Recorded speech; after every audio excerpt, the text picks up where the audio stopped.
Coffee and Cream on Hail Varsity Radio with Andrew Rogers and Damon Benning. Good morning, everybody. Monday morning here on Coffee and Cream in the morning on Hail Varsity Radio, powered by Currency. He's Damon Benning. I'm Andrew Rogers. Welcome to the show this week, 590 ESPN Omaha, 1480 ESPN Lincoln, live on Twitter, live on YouTube, as we are live from the H&H Chevrolet stage at Hail Varsity Club. How was your birthday weekend? It was good, man. Birthday was good. That was Saturday. We went to the golf simulator bar up the road here. Yeah. Spent about 4 hours hitting golf and beyond balls into or beyond golf. Beyond golf. Yep. Hitting some golf balls into a screen, watching the Indiana-Purdue game, which was a wild one. And then do you have a lot of fun doing that? I watched. So full disclosure, had a couple of breakfasts there. They have very good brunch. Good brunch. Really good brunch. And I like because you can kind of play peekaboo. They have bottomless mimosas too. One of the days. They do. You can play peekaboo and kind of see what's going on in the kitchen and stuff. And I watched some guys. I mean, it's 11:15 on a Sunday. I mean, just hammering balls. Guys breaking sweats, and I'm just like, I wonder, is it accurate? Do you feel like it's accurate? Do you say to yourself, well, that felt like 209? No. So on average, I probably drive 260. Yeah. Like do you know what 260 feels like? Is the simulator simulating 260? If it goes straight, I know what 260 feels like. There are so many shots that I take. Like I hit a 60 degree there and I hit it 110. Wedge? Yeah, 60 degree wedge. Okay. I hit it 110. And I'm like, there's no way I hit a 60 degree. So like during breaks and stuff, maybe 60, 70 yards. When you're standing around stretching, you almost inevitably take a golf swing. Almost always. Mm-hmm. Oh, just now. Yeah. I just kind of walk around. I'm like if you made like a TikTok of your significant other, which I know like a lot of girls have done before, and it's like, hey, just watch my husband always, like, the game never stops. Yeah. And they're like in Target. Is that you? Oh yeah, that's me. Oh. Because I see something that makes me think of, ooh, may I practice golf? Like Tony Romo, do you need an intervention? No, but I like Tony Romo, I can hit it off the deck. Wasn't it funny on Friday? It was all after the show because I was at the barbershop. So it's probably 11:30, 11:45. And I was like, oh, John Oran and some guys were reporting CBS making pit stops out to Romo's house just to make sure, hey, let's go to dinner and talk about how'd this year go? Like what's going on. Do you know what I wonder though?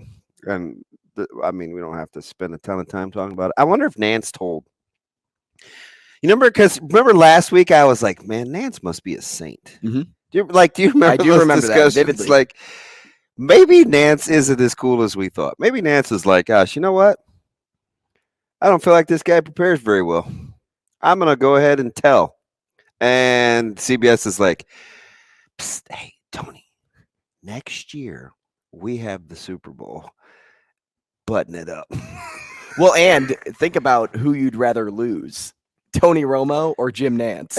And let's not fail to mention when you pulled his salary up the other day.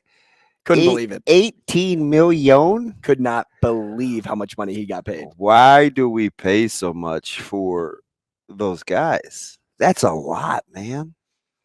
That's a ton. What was his like salary halfway through his career in the NFL? Like I bet it was probably around 20 million. I don't know. Is that too high to guess from when he played? Could be a big one. Big play, Jim. No. So I just wondered if you needed an intervention. Although CBS is not calling it an intervention. They meet with their talent regularly to talk.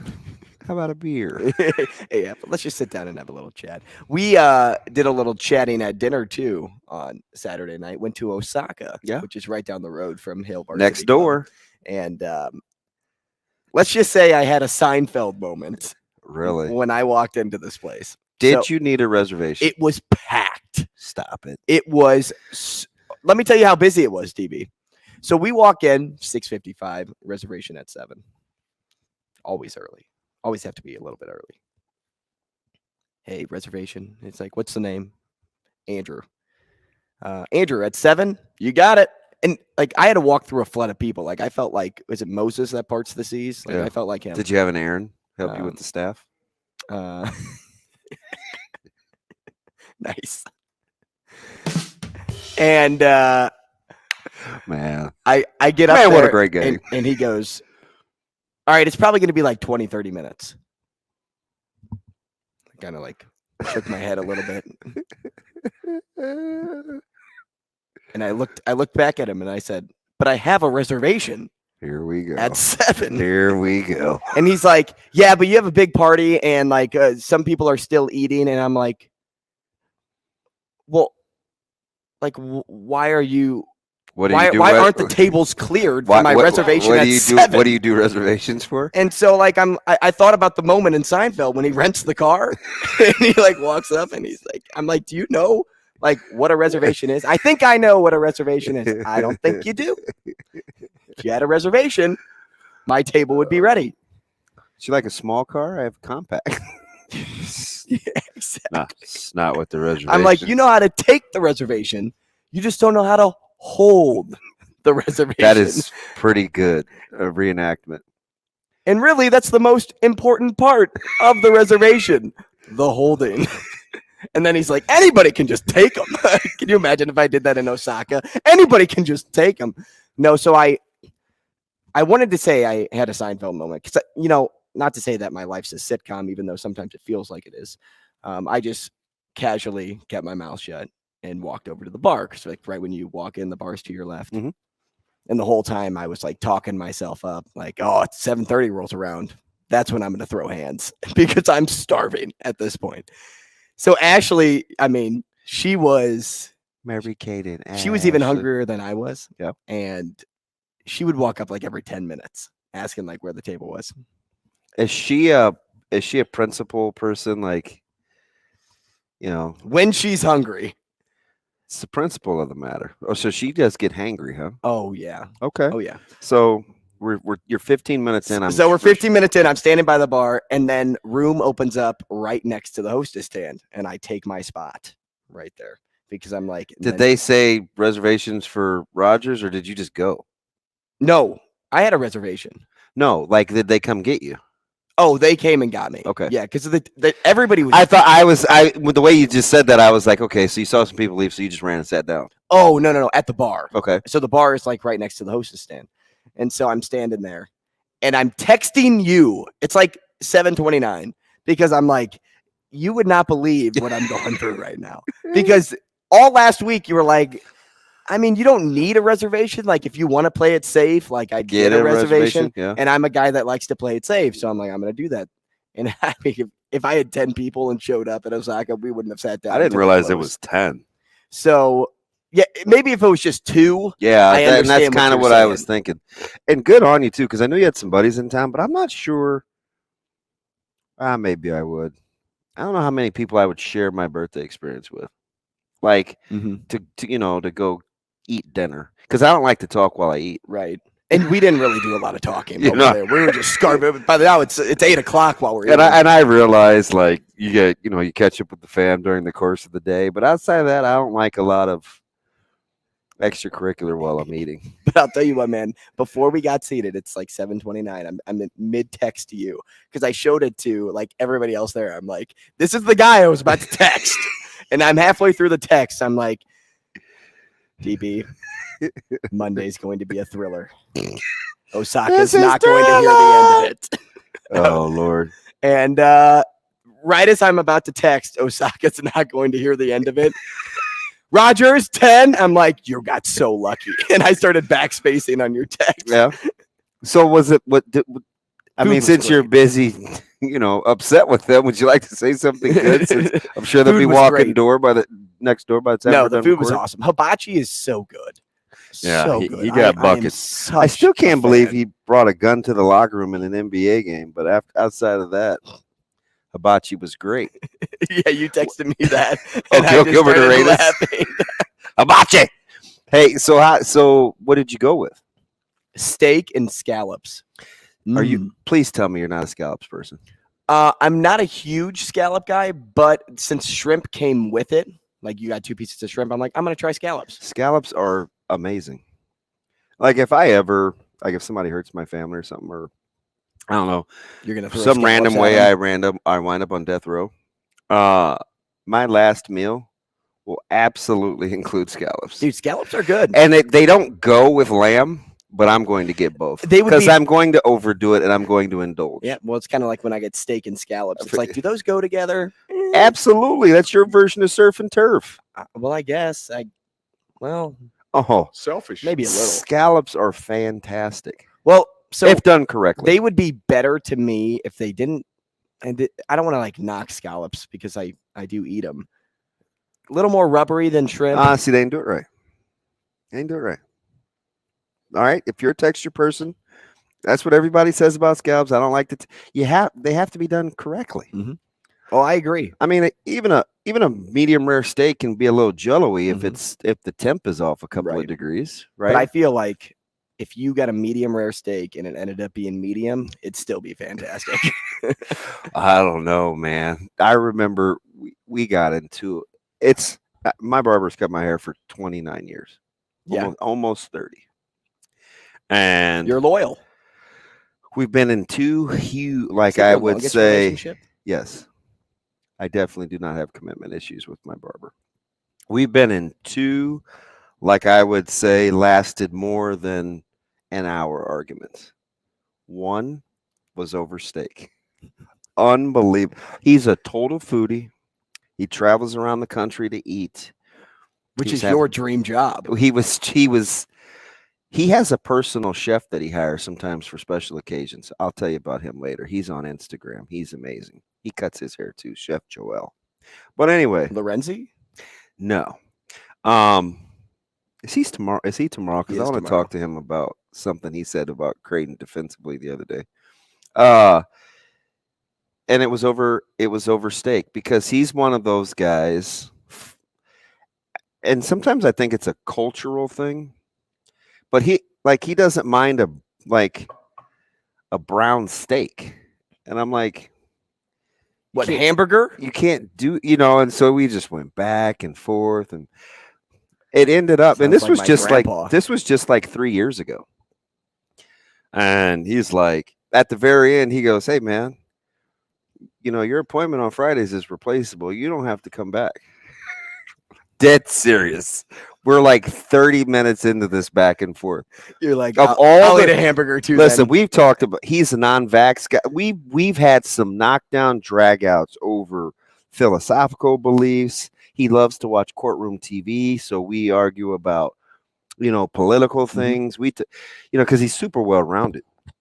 And steak was almost the deal. So I don't know. Can you imagine? Because people like their steak how they like their steak, though. And there's so many steak snobs, right? I mean, this looks like it's 136 degrees. That's closer to medium. You bring your own temperature, your own meat temperature. Dude, you ever seen thermometer guy? It's like, because you could do that whole finger test thing. Thermometer. Yeah, I don't know about steaks. Pizza, that's a better example. Like, people would be more willing to compromise on a pizza that's a little off than a steak. Don't you think? Absolutely. Because more times than not, pizza isn't as expensive as your steak. Yeah. Now, if you're making it at home, it's a little different story. But if you go somewhere and you're like, I'm getting a steak versus a pizza, that's why I think you're more willing to compromise. So I was at Just Good Meats. I was looking for these particular burgers they had. They're called Pat Burgers, and they're amazing. Long story. We're not. This isn't a food show. We're supposed we got to land the plane, but if it was a food show, it'd be different. It'd be different. But it does tie in Nebraska because I was talking to my guy Sean, and I was giving him a hard time about not maximizing their social media, their Twitter account, and social media in general. Because there's a new Mexican place I told you about, Avila's, that. The Facebook has been like their saving grace, this food lovers segment, and so they blow up, man. I swung by there Saturday. It was like 10 o'clock. There were like 15 cars there, right? But anyway, I was like, yeah, you got to use your social media. Coach Rule is super pumped about, you guys want to take care of him. I think he's coming on Thursday. I said, he's swinging by the shop. He goes, no way. And I said, yeah, man. I said, team beef jerky, whatever. We're just going back and forth. She goes, hang on. I got a gift. Uh-oh. So my man goes back there. He's gone for like 5-6 minutes. Cuts up these fatties, vacuum seals them. He's like, you got to tweet it to him. You got to tweet it to him. Is that why you tweeted the ribeye? Yeah, I'm like, he's coming on Thursday. He's like, no, man, I'm trying to, let's do this social media thing on Twitter. So I tweeted it out. Coach Rule texts back and he goes, hey, we get back in town on Thursday, man. I'm stopping in. Tell him to be ready. I said, see how easy that is? Right. Like, social media is powerful. It is. It's got very a huge reach. Dude, did you see those steaks, though? Oh, they were massive. Oh, and they were red. Dude, Like, that's something he to had keep in mind. Just cut those. They're 1.5 inches. Oh, team fatties. I couldn't believe it. He goes, here's your little gift, too. And it was in, like, paper. I didn't look. I didn't read what it was. I just put it in the. I put it in the freezer. Flank steak. Listen, I could rock some flank. I know you can, but versus that ribeye, you'd be like, "Come on, guy." I am team ribeye. So I mean, Rose out and about again in Dallas this weekend. The Mavericks taking on Kyrie. Oh, you mean Matt Rule? I can't believe that. I mean, Micah mornings with Micah. He was like, "Dad." Yeah, when are we calling Micah? I don't know. He's probably in the car now. He's not happy. They're not quite in the car. They took an L yesterday, and he's still beside himself. They played a team that made, I don't know, 10 field goals, and I think 8 were threes. Yeah. Get out and guard the arc, buddy. If they're making them, you know who else made 8 threes? A guy named Seth Lundy. Hey, they beat a fringe Penn State team and kept Pickett in check. And they did that in the first game too. Because Pickett is the real. Yeah, but they had Bando. They had Vanderbilt. So I was like, yeah. Mm-hmm. Was that the game he got hurt? Was that Penn State? I think that was the game he got hurt. And like, because Pickett gets buckets. I mean, he's a Wooden finalist for a reason, right? But I mean, Lundy got hot, but they don't have Casey. How you like that, dude? What a game that was to watch, especially. Was that not nuts? We were like making dinner. Micah's like, no way. Kato was just getting home from practice, and he's like, you serious right now? Yeah, we're serious. Well, what's crazy is you go into that matchup, and of course, the team thinks they're going to win, but I don't think a lot of other people thought they were going to win. What was the line? Was Penn State favored? Yeah. Oh, wait, you said it like, are you sure? Most teams are favored against Nebraska. Well, I mean, it's a safe bet, but you never know. Like Indiana was favored over Purdue. Sometimes you just get those lines. Vegas just knows the outcome. It's because it's all scripted. Okay, Arian Foster. I see. I hope people. He's getting killed. But I hope people know that he was. Good humor, man. I hope they know. Humor. But there are like players that were getting mad at him, like NFL guys. Yeah, because they bought into the narrative. I'm like, I don't think he was being serious. Oh, yeah, Penn State was favored. What was the line? 4.5.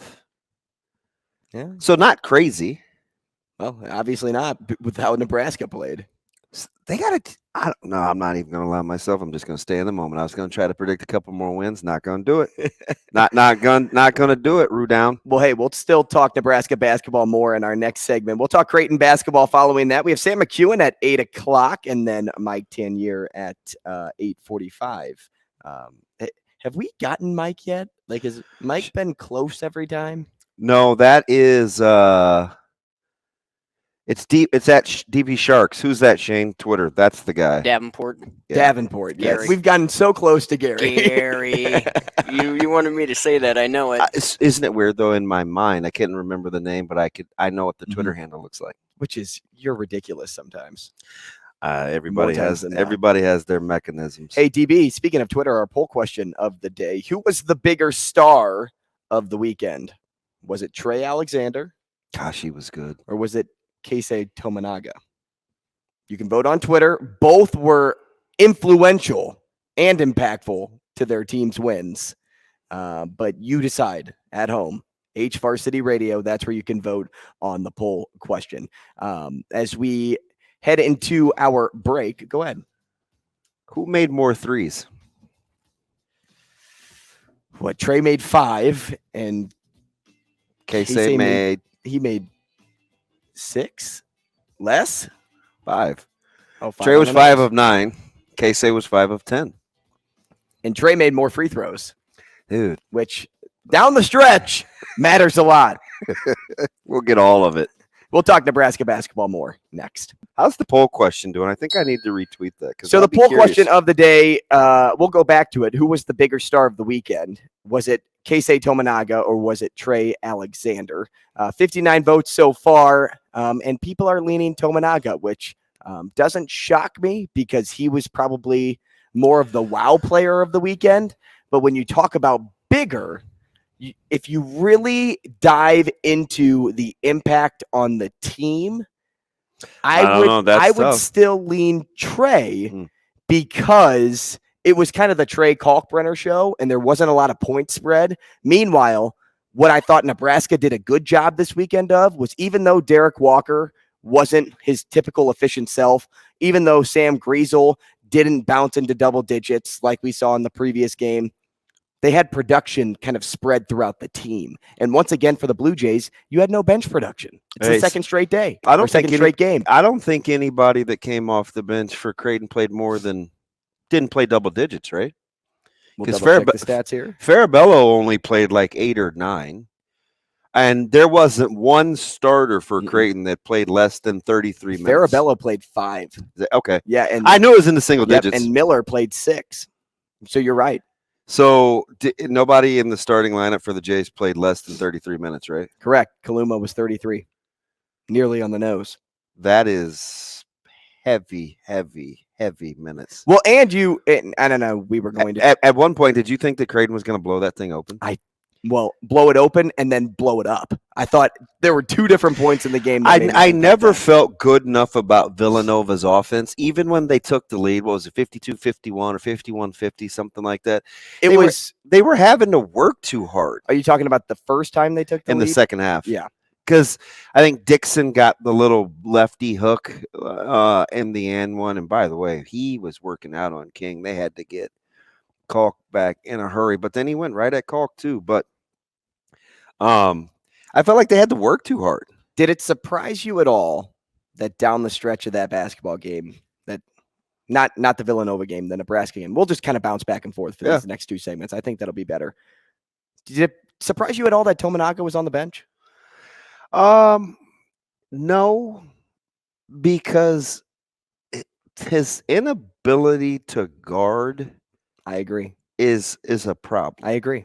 It's a problem. Defensively, it's where his biggest hole in his game is. Yeah. Offensively, you'll take what he was doing all day. And that's the risk reward. But while you're saying that, I'm going back to Micah when he said, Dad, on the sneak, Coach Ludke was subbing offense for defense all game. I mean, for prep.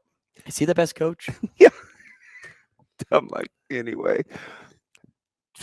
Managing minutes for Hoiberg yesterday and working guys in and out, he was pretty good yesterday. I could totally see what he was trying to do, especially at the end when you're trying to win with the substitution patterns. Fred was on. See, that's the thing though that's mind-boggling, and not to go all. Thank you, guys.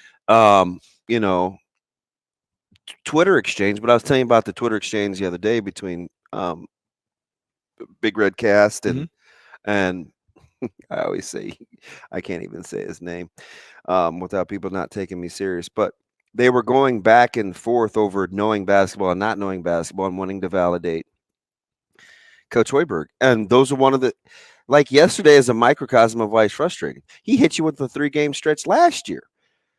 But then, it's like, basically it's what our guy Honky said on Twitter. That's his last name, by the way. He's like, 30% win clip low. Stop making excuses after year 4. But then you're like, 30% win clip after year 4. And you're like, but yesterday was a but game. Like, how undermanned are they? It's going to get worse. Mm-hmm. And and so they find ways to just stay in it, being void of talent, right? So you want to stay in the moment and recognize the job that's being done, but then you look at it in its totality, and you're back straddling the fence again. I wonder what the majority of the fan base wants, like the paying customers that go to PBA. I wonder what they want to see. I do. Outside of a win, Well, that yeah. outside of the obvious, yeah. Let's start with that's the given. right? I mean, do they think about 11 mil? They don't. It's not their money, but fiscal sat. I don't know. It's such a tortured fan base. And it has been for a little while. But can you imagine? And here's the crazy thing: can you imagine if they just won?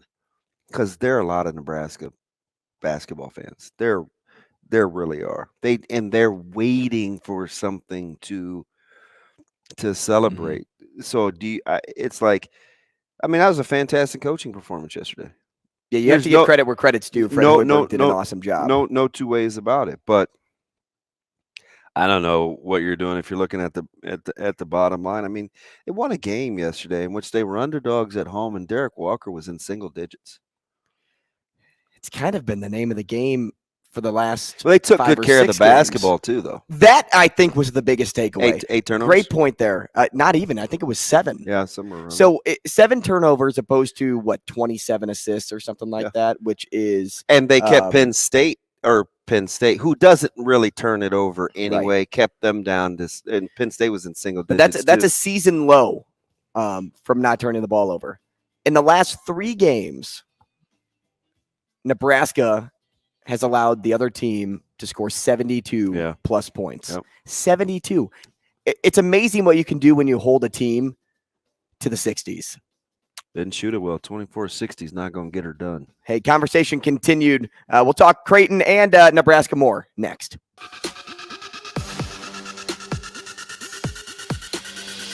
Coffee and Cream with Rogers and Benning on Hail Varsity Radio. A continuation of college basketball here on Coffee and Cream in the Morning on Hail Varsity Radio, powered by Currency. He's Damon Benning. I'm Andrew Rogers. We are live from the H&H Chevrolet stage at Hail Varsity Club. Following a 72-63 win for Nebraska over the weekend, that was Fred Hoiberg's 11th win of the season with this team. That's the most in his coaching era with the team. And there's still 7 games remaining. So you asked the question, what are fans thinking about when they show up at PBA?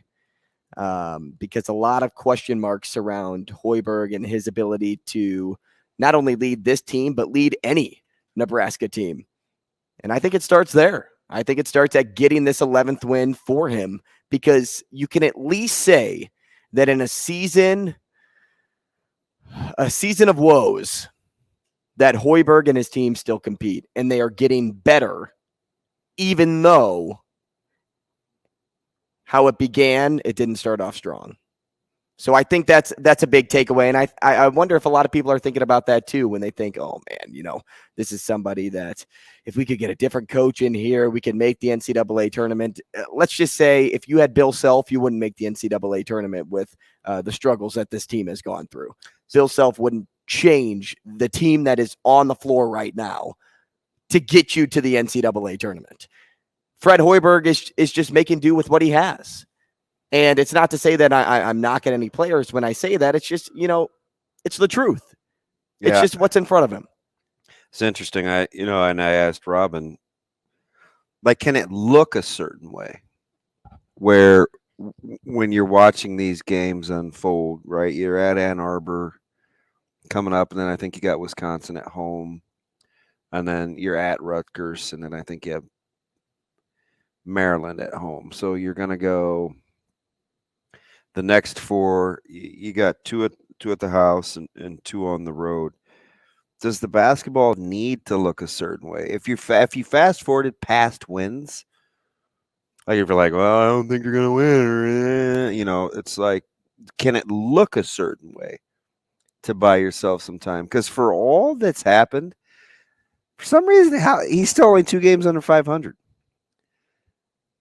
Do you know what I mean? Like they're still 11-13. But I don't know. The problem is over time, whatever is, usually it's more of. So guys and gals can be overexposed. Like if you're living on borrowed time, over time that typically reveals itself. If you're pretty talented and you get off to a slow start, over time that typically will reveal itself. So I don't know. Can Lawrence continue to shoot the ball well? I don't know how I feel about Tominaga over time. But I mean, what are you going to do for depth in terms of scoring punch? You mentioned the defensive stats. You know, the 3 consecutive games over 70 points, and this team was built on defense. Then we talked about how he had flipped the roster and the mentality from a year ago, and from pace and space to gritty grinders. They may have to go back to trying to score again, and I still don't think that's the way that they can play, because I don't think it's sustainable. You talk about sustainable. How about like the context of this? College sports in general is built off of win-loss. It's not really built on, hey, what Aesthetics. wins you get. Yeah. Like, hey, you beat Creighton this year. That's a big win. You're going to save your job because you beat Creighton. No, if you would have beaten 3 D2 schools and that would have showed up on your record, and instead of looking 11-13, you now look 14-11. People would be like, "Oh, Fred Hoiberg's having a good year," because everything is so win-loss oriented. So whether you win games, whether you lose games, your job is always on the line, no matter what. Hot take. No matter what. Hot take. You always have to win games to kind of keep the mantra positive. It's not about, hey, if we're talking football, we're talking Big Ten football. You beat Ohio State and you beat Iowa in the same season. But you end up going 3-9. People are going. I don't know if I agree with that. People are not going to be happy with 3-9 because you're going to say, "Why didn't you make a bowl game if you could beat Ohio State?" I don't know about that. I think there was a stretch here over these last 8-9 years where Nebraska could not have had a winning record, but if they would have beaten the right teams, it would have kept folks at bay. I mean, that's just the sentiment I get. I'm serious. Like, if you get you go 4-8 and you beat Wisconsin and Iowa in the same year. I mean, look at Nebraska basketball, for instance. We're still talking about Iowa and Creighton.